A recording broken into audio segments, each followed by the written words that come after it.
Hello everybody, this is your Shruti ma'am, and today we're going to be discussing the entire biotechnology and its application. So now if you see in this particular chapter, I am going to break down for you just the top 5 most important topics.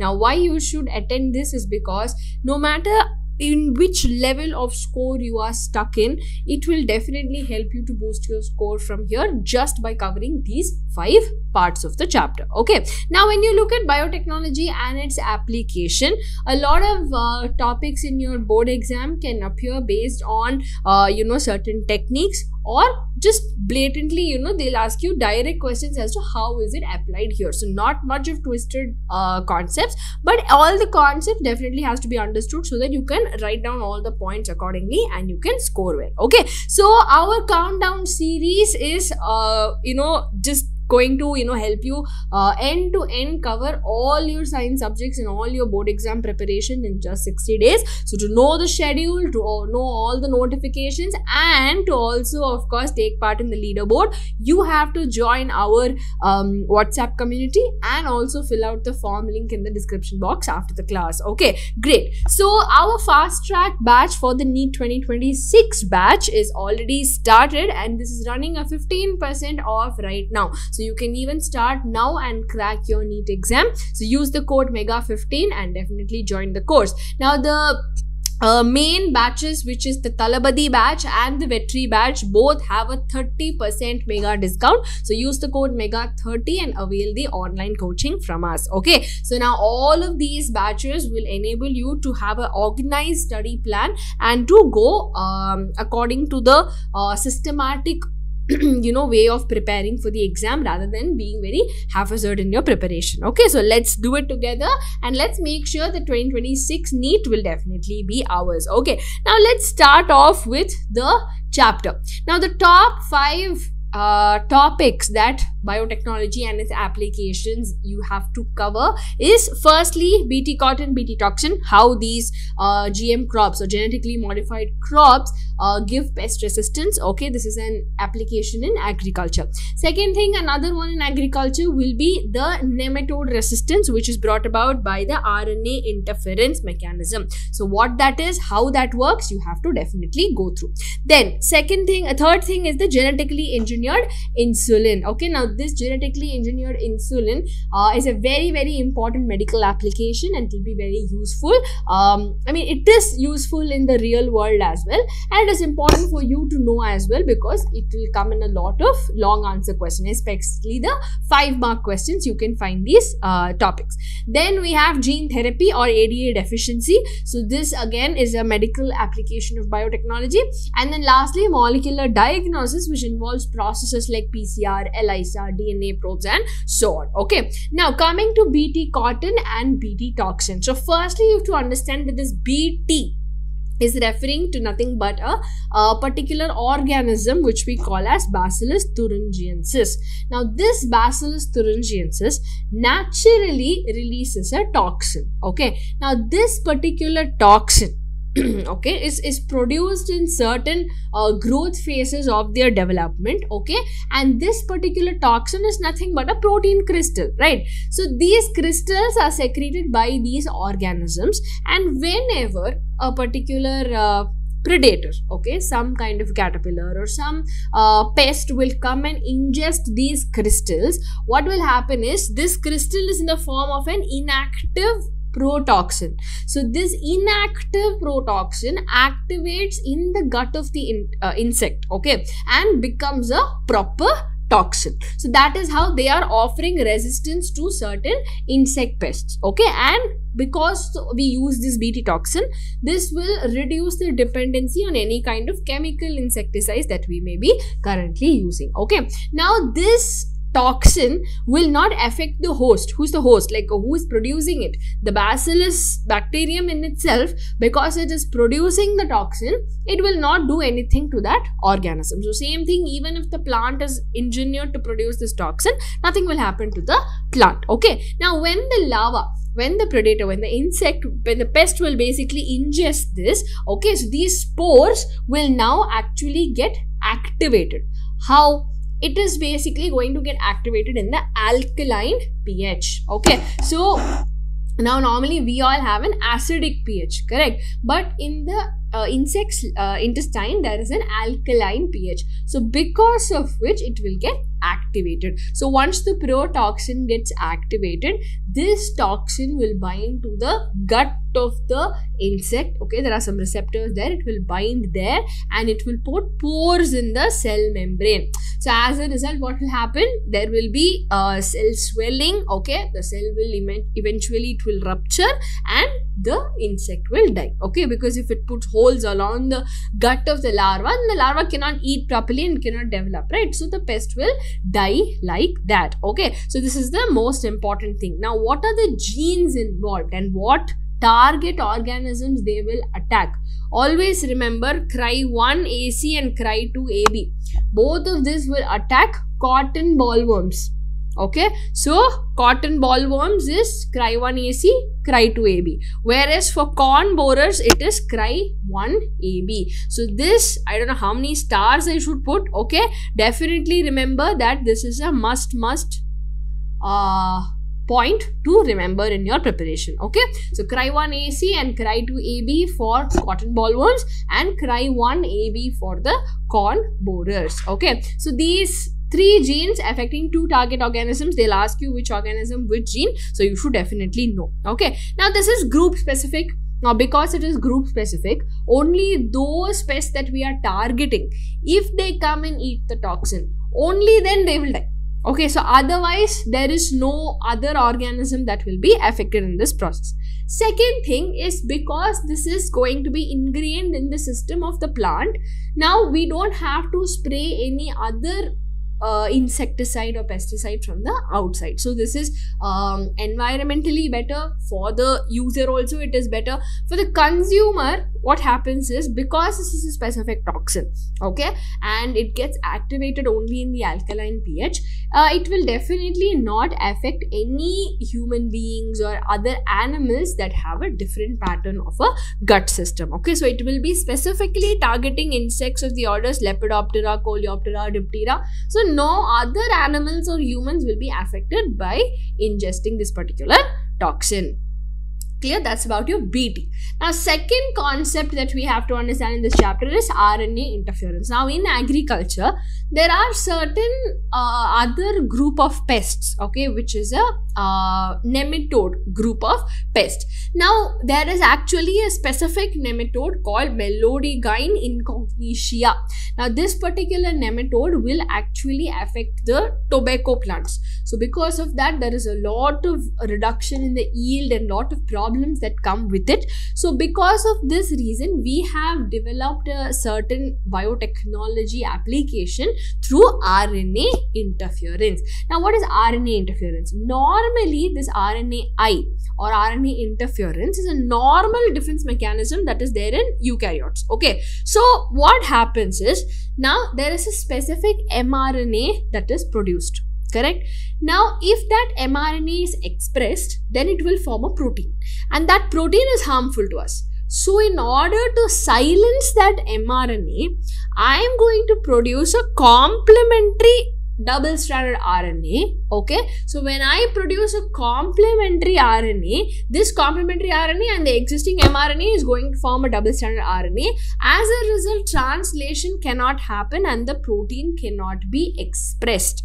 That is the phenomenon of RNA interference. Okay, so we have certain vectors like the agrobacterium vectors, okay, which we can use to introduce this nematode specific gene. So what is going to happen? The nematode is going to, so this is my nematode, this is going to produce an mRNA which will translate to protein. Correct? Now I know this sequence. So I am going to make a complementary sequence to this, and this particular gene I am going to insert through what? Agrobacterium vectors. Now once I have introduced this gene into the plant, what will happen? The plant will now produce the complementary sense and antisense RNA. Okay, so now once this complementary RNA is produced, what will happen? it will go and bind to this mRNA. So as a result, it will hybridize and form a double-stranded RNA.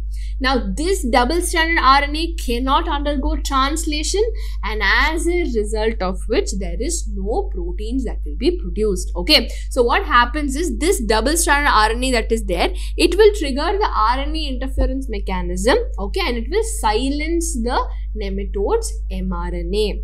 Clear? Now once the nematode's mRNA is silenced, it cannot survive further, no, without producing these proteins. So as a result, it will be giving the full protection to the organism. Clear, everybody? So basically they will ingest this double-stranded RNA, and as a result the RNA interference machinery will be starting, and it will degrade the essential mRNAs of the nematode. Okay, clear, everybody? So I hope the RNA interference part is clear to all of you. Okay, now coming to what this gene silencing will actually do, because this gene silencing is happening. Okay, so what will happen, this nematode cannot go and eat and infest and grow from that point. So as a result, there is no growth of the nematode happening further from there, and as a result my nematode cannot grow and infest the plant. So if you see, there is a before and after image in your NCERT textbook also. So before, the entire roots will be completely affected. There will be so much of this thing that's going on inside the roots and the plant, and the yield will be so drastically dropped. But then when it comes to the later means after stage, that will not happen at all. Clear, everybody? Is that okay to all of you? Yes. So this is a very environmentally safe and also very highly impactful strategy that can be used for pest resistance. Okay, now coming to genetically engineered insulin. Now this is a medical application of our biotechnology. So first thing is for diabetes, right? What happens in diabetes? Diabetes is a disease wherein the sugar levels, the blood sugar levels is high. So why blood sugar level is high? Because normally there is a hormone called as insulin. So this insulin is like a calling bell. Okay, so this insulin will go to all the cells and it will say ting tong, your sugar has come.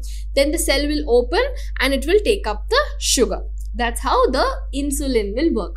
But what happens is, because of some reasons, if the pancreas are not producing insulin enough, okay, or if the pancreas are not producing insulin at the needed time, then what happens? Automatically there is no calling bell, so the cells will not open and take up the sugars. So if the cells are not taking the sugars will be floating in the blood itself. Correct? So that is how the blood sugar becomes high in the case of diabetes. Okay, so in extreme conditions, if the pancreas are not giving any insulin, then somebody has to ring the bell and send the sugars inside. No, so there are two problems. One thing is, if the sugar is high in the blood, that is also dangerous to the other vital organs. And second of all, if the cells don't open the gates and pick up the insulin, the sugar, how will they break down and generate energy? Correct. So that is also another problem. So to overcome these problems, what we do is we give injections of insulin at regular intervals. So why this is done? So whenever the calling bell is not working, I will take an injection. So the gates will open and then automatically the sugar will be taken. So my blood sugar will not be high. Got it? This is the mechanism over diabetes and taking the insulin. Now, in the medical field, in order to give this insulin, what we used to do is we used to slaughter cattle or pigs. Okay, take out their pancreas, take out their insulin, and we used to give it to the human beings. But this has two problems. One is that because it is coming from an entirely different species, it's going to create a lot of immune response in the body, right? Because a lot of allergic reactions and immune response will be produced in the body. And the second thing is, ethically also it's not right, because just because you want to eat something and you want to take insulin, you cannot kill so many cattle and so many pigs. Right? So to overcome these issues, we genetically made the insulin. Now if you look at the insulin hormone, okay, it comes as a pro-hormone. Okay, so what is a prohormone? It has an A segment, okay, a B segment and a C segment in between. Okay, now this prohormone is first produced and then later it will be activated into a proper hormone, okay, which will be just the A and B strands which are linked through disulfide bonds. Okay, now this is the final variant that we had to produce. Okay, so while we were producing the recombinant DNA technology, I mean insulin, it was very difficult because you have to produce this, you have to produce this, how to assemble it, all this was a problem. Okay, but then what they did was, there was this company called Eli Lilly, so they used E. coli. Okay, so what they did, they took A chain separately. Okay, they took the A chain separately, the gene, and they made the E. coli produce the A chain. Then they took the genes for the B chain, they introduced in the E. coli and they produced the B chain. Okay, then as a result, the individual insulin chains were taken and they were bonded together using the disulfide bonds. So when they were done in this 3-step process of producing A first, producing B and then linking them through disulfide bonds, a fully functional human insulin was produced. Okay, so as a result, now you can directly use this particular free insulin. Okay, so this is how normally it happens. Okay, this prohormone, proinsulin will become insulin by breaking the C bond. Okay, but now we have produced it by 2 different chains. We have taken the A chain, B chain and we have produced the respective chains. Now because of this, what happens, since we are using our own source, okay, first of all, there will be no allergic reactions or no any kind of immune response that is generated because it is our own very own human insulin. Okay, second thing is, you can large scale production is super possible. You don't have to slaughter any animals, you don't have to do anything. Large scale, I can just go on producing this insulin. Okay, so that is why this is a big hit in the medical industry. Okay, now why you cannot take insulin orally? Because insulin is a kind of protein.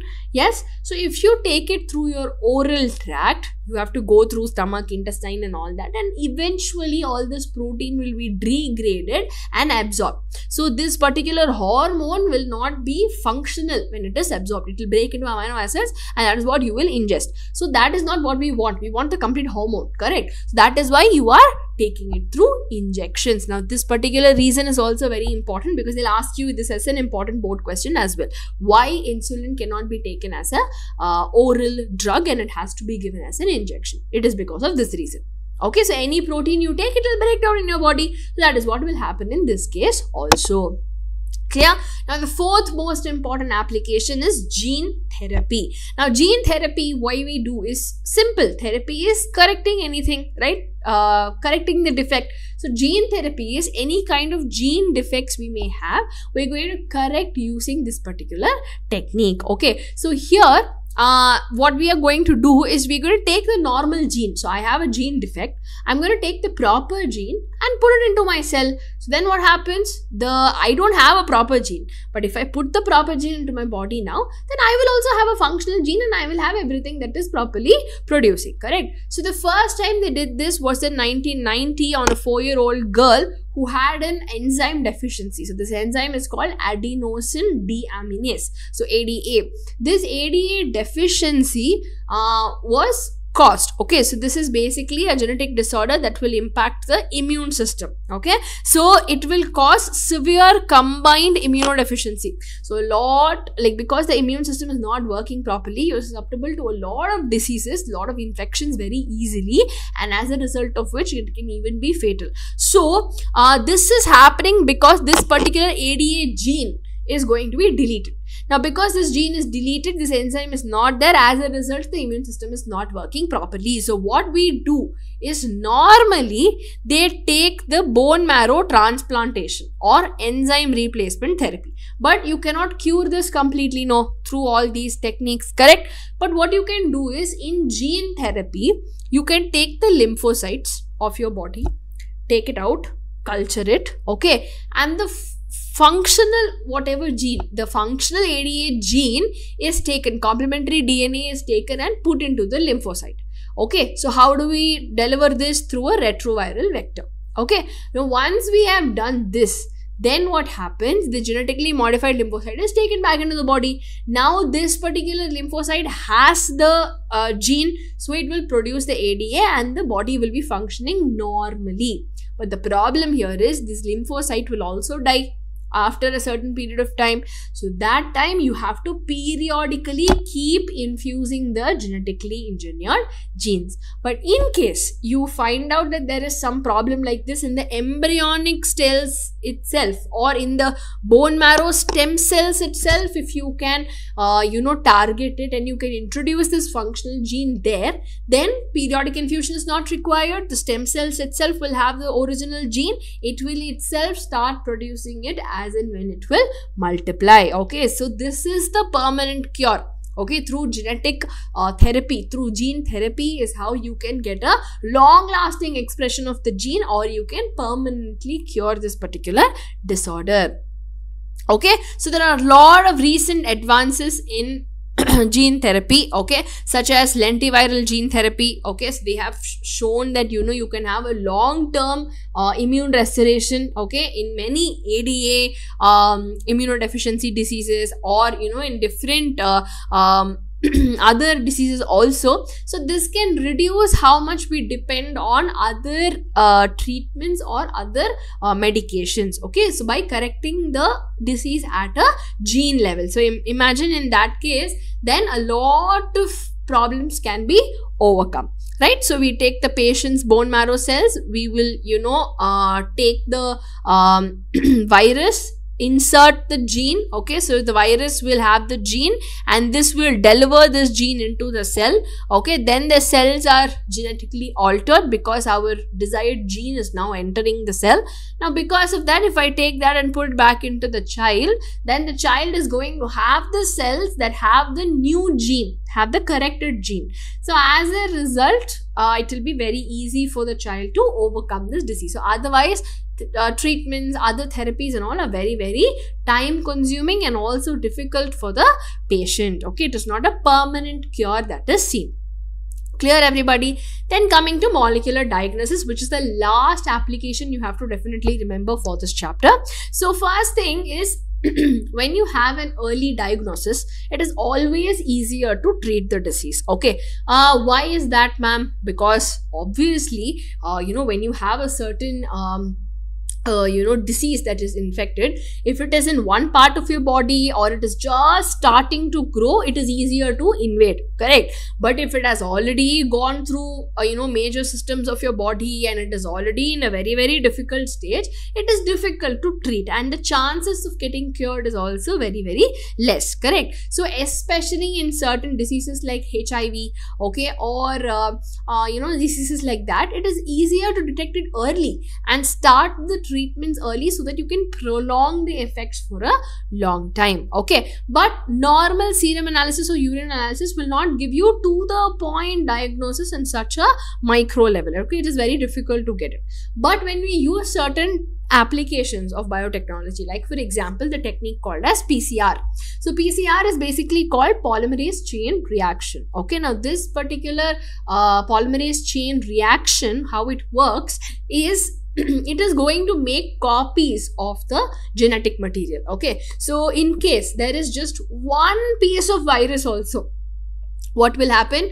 Because of this PCR, we can amplify to so many millions, and even if there was one, when we amplify, there will be millions. No, we can detect it very, very easily. So even COVID, what was the test that we took? RT-PCR, which is basically reverse transcriptase PCR. Okay, that's the only difference.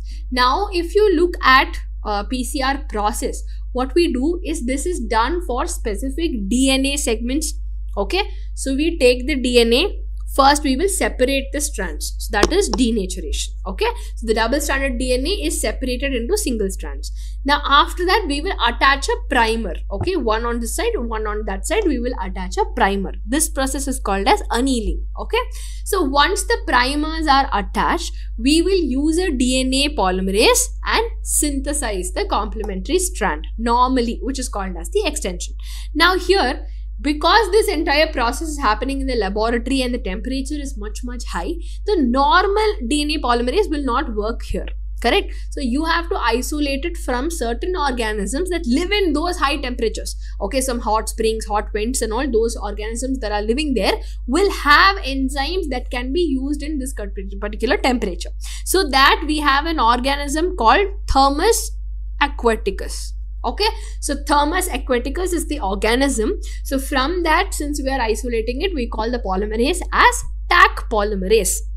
Okay, this Taq polymerase is used and the extension will happen. So simple, we have a DNA, we're going to separate it, we're going to add the primers and we're going to extend it. So in this process, what is going to happen? Because we are multiplying like this, in just like about 30 to 40 cycles, you can produce 1 billion copies of DNA. Okay, now PCR will happen only for DNA, I told you. So in case of COVID, it was a virus that had a single stranded genetic material. So we're going to take the single stranded genetic material, use reverse transcriptase. So it was an RNA that's a genetic material. So reverse transcriptase will convert it to a DNA.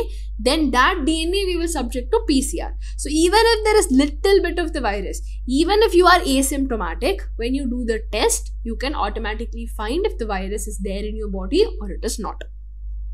Clear, everybody? So it will help to save a lot of lives, because any disease, not just COVID, right? COVID also, I'm pretty sure a lot of us would have thought that, you know, had we found out the disease in a very early stage, we could have saved the person, right? Maybe it might be a friend, it may be a relative, or maybe somebody we know. Definitely we would have heard things that, you know, it was too late to save the patient, correct? So it is always better to diagnose these diseases at a early stage. So when you do this, we can definitely produce up to billions of copies, and a very little sample also it is enough to find out. So even before the symptoms appear, you can find out the disease. Especially, like I said, HIV or certain genetic disorders or cancers also, you can find out using this PCR technique. Okay, then we come to ELISA. ELISA is nothing but an enzyme-linked immunosorbent assay. So enzyme-linked immunosorbent assay means it is going to detect the antigens or the pathogens that are there, okay, using the relevant antibodies. So I'm going to take the sample. So I take this sample and I already have antibodies prepared for it, for that particular antigen. So if I add the antibodies, then if the antigen is there, it will form a agglutination reaction, or clumps will be seen because of the antigen antibody interaction. Okay, otherwise I will do the opposite also. I will have the antigen ready, I will take my sample. In case I had the disease, my body would have produced some antibodies and it will be there in my sample. Now the antigen is outside. This antibody from my sample can go and bind there and form an antigen antibody reaction. So both ways they perform the ELISA. So this also, when we attach to a chromogenic compound or an enzyme, what happens is, in the slight detection of color or slight variation of text, this thing also, clumping also, I can find out if the disease is there or not. Okay, that is the second thing. And also after that, we have molecular probes. Okay, so what are molecular probes? These are DNA or RNA segments that is tagged with a radioactive molecule. Okay, now because these molecules are there, I can hybridize it to a DNA and I can detect if those mutations are there. Okay, so in case there is a mutation, my probe that I have prepared will not go and attach, no, because there is a different sequence over there. So there is a mutation over there. So like this, wherever there is no signal, when I do autoradiography, I can find out that, oh, my probe did not go and attach there. Means there is some other sequence that my probe doesn't have. So probe is nothing but this single stranded RNA or DNA, no. So I will know the sequence of the probe that I have prepared, but I will not know what new mutations could be caused or what is there in the sample that I have. So when I visualize it through autoradiography, I will have no signals in these gaps. So then I will find out that, okay, in this gap, there is a sequence where my probe did not go and attach. That means it is not a normal probe, normal segment that I know. It is something else. So I have to find out what that is. So like that, I can even find very minute genetic mutations even before I see the symptoms or even before the patient is afflicted by the disease. Okay. So all of these molecular techniques will help us to find the diseases early and also cure the disease early. Okay. So overall in this chapter, we have to see applications in agriculture, in medicine, as well as the other transgenic animals, bioethics, and biopatents and all of that. So piracy and all of that. So you can definitely visit all those chapters and parts of the chapters also. But definitely these 5 is a must do topic. So Bt toxin, how it works, what are the genes for what are the target organisms, how it works, okay, and how the whole process is giving pest resistance. Then the RNA interference, how interference is happening, how gene silencing is happening, and how it is actually helping the plant from saving itself from the nematode. Then we will talk about insulin, human insulin, very, very important. Even in your board exams, you can get a direct question asking you to explain it with a flow chart or a diagram. Okay, so definitely very important. Then 4th is the gene therapy. So that with example, how it works, is it permanently curing or temporarily curing, what is it, all that you have to know. And lastly, the diagnostic techniques you will have to know. Okay, so with these 5 topics, this chapter is over. For all the notifications, definitely do join our WhatsApp community, and remember that the bonus session is coming very, very soon, where I will be discussing the leaderboard with all of you. So definitely do attend the bonus session, and also today's test link is there in the description box. Definitely do fill it up so that I can see how you all are progressing for every class. Okay, now our Xylem has the fast track batch. Classes are already started, but you can even join now using the Mega 15 code and get a 15% off. Our Talabadi as well as our Vetri batches, which are online coaching batches for the NEET 2026 batch, is there with a 30% discount right now. So you can join the Mega 30 coupon code and you can avail the discount if you still have not join the course. Okay everybody, so I hope this was useful to you. This chapter is super important and I have covered whatever are the super important things in this particular chapter. So I hope this was useful, and definitely do fill out the test link so that I know how well you understood the class and how well you are preparing for your board exams. Okay, so follow our countdown series from, like, even if you have just started today, it's okay, you can go back and visit all the other sessions, fill out the links, and definitely prepare for your board exam in no time. Okay, so all the best everybody. I will see you all in the next class. Take care. Bye bye.